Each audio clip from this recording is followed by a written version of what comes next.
I want to bust this myth because what happens is people come on and they go, the stock, look, I can tell you right now, the stock market over the last 20 years has averaged over 10% annually. People go, the returns are better in the stock market than in real estate. Yeah, but that's not apples to apple comparison. Why?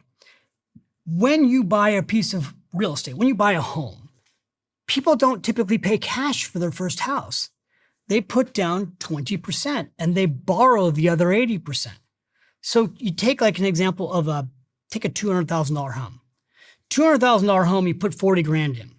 Home goes from 200,000 to 400,000 in 10 years. This has happened to so many people in the last 5 years. Since COVID, there are markets all over the US where housing prices have gone up 100 to 200%.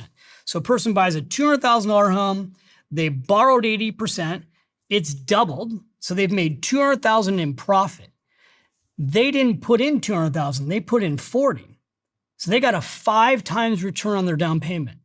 They go to sell their house, they don't pay taxes on the gain.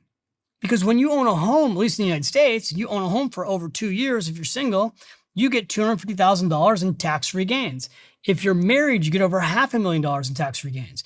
You get tax deductions on the mortgages. So what happens is people come here and they go, you know what? You shouldn't be tied down. You need to be flexible when you're young. You don't want to have the responsibility.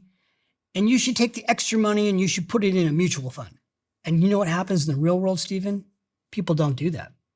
They rent an apartment that's nicer than what they can afford, and they spend all their money.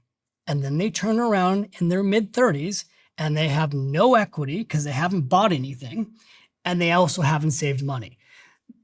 It is an absolute freaking myth that people take this extra money that they could have used to buy a house and they're going to put it in the stock market. They don't do that. And that's why also, by the way, corporate America got into the game of buying up real estate all over America, houses and building apartments to rent to an entire generation, hoping these people never buy.